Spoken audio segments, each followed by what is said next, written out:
Hey everyone, this is Ryder from Skip. I hope you're doing well. It's Thursday, August 13th. I have a quick update today on the stimulus talks, the unemployment numbers, and the latest coronavirus news. And at the end, I will give an update on EIDL progress, specifically on the grants.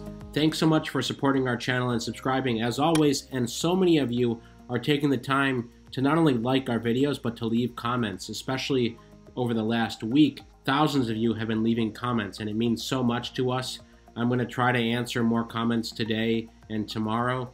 So as always, would love to hear your reactions, and of course if you have questions about where things stand, since we are following this 24/7. Okay, let's dive in. No new news on the stimulus talk, but Pelosi did speak a few hours ago, so I have some updates there.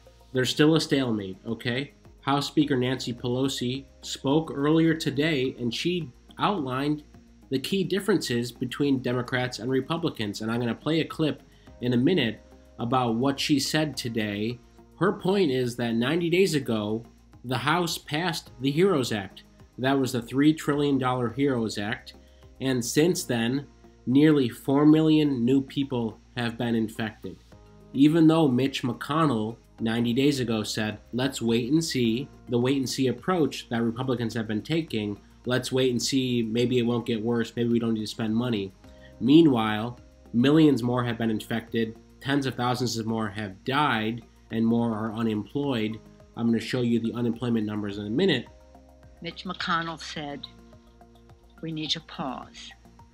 He hit the pause button, and that since that time, since that 90 days, 3,750,000 Americans have become sick, have been added to the infected list.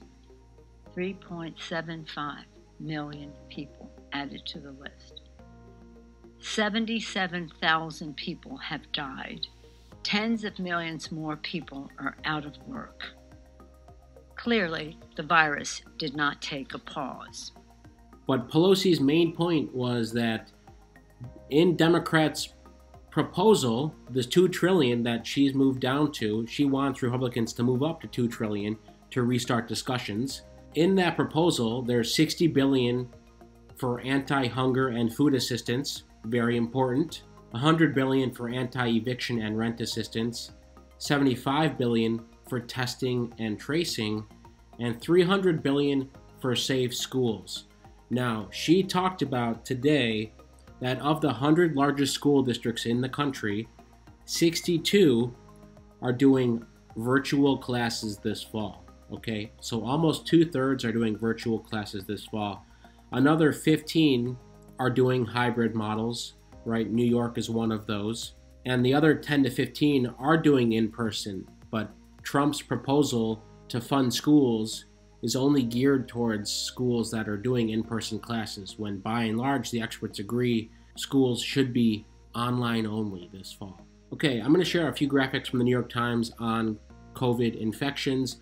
They always do a great job on their graphics and tracking the infections by region. Okay, briefly on coronavirus cases and deaths. Yesterday we surpassed 1,500 deaths in one day. That's increased quite a bit. It's not the record, but it's higher than the 1,000 plus deaths per day that has been the average over the past couple weeks. So that's not a good sign. And we can see here that the South and the West are still the majority of new cases, okay? The South is still being hammered hard. So is the West, primarily in California, but also in Arizona.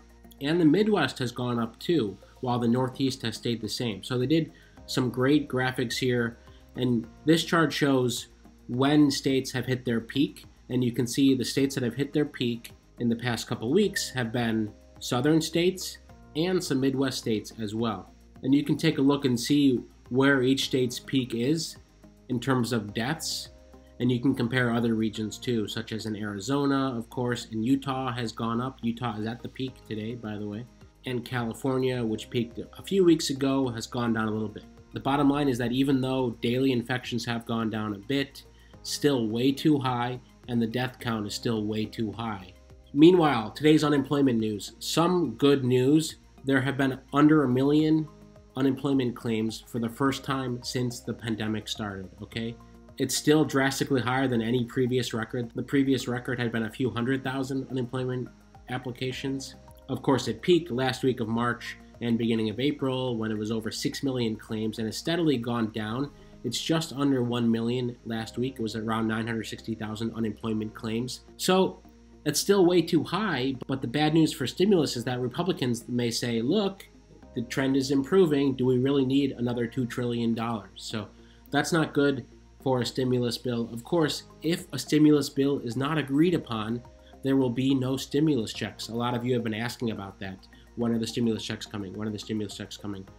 And a lot of other news outlets are talking about different scenarios. But the bottom line is, until an agreement is reached, none of that matters. An agreement needs to be reached first on the package, and everything points to the fact that Democrats will not budge now on the $2 trillion number. They've already gone down $1 trillion, and they want Republicans in the White House to understand the gravity of the situation.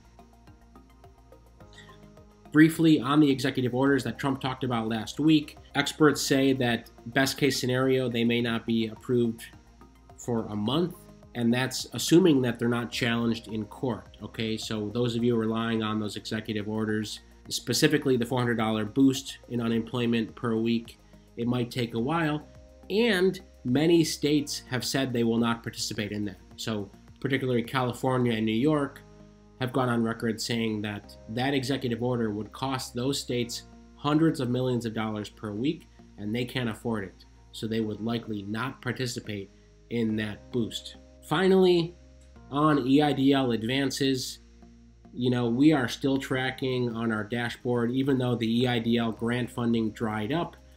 No new news on S.4227, unfortunately. So much of that, I think, will be tied up in the stimulus talks. But as you can see from our chart, there still are approvals. It's slow and steady, but you can see if you're still waiting and you were in the queue, you may still get approved for part of the grant money. So that's some of the good news on the EIDL grants, but I know it's definitely not enough. We're still writing in. We're still pushing for more. We're doing everything we can. I so appreciate everyone that continues to support our channel and support our effort, not only on YouTube here, but on our other social medias and on our HelloSkip.com website. So many of you have been emailing us, and many of you are following our COVID-19 daily updates that we send by email too. I'll leave a link to that in the description. Thank you so much for everyone who's writing in. As always, thank you for subscribing. Stay well and stay healthy. Take care.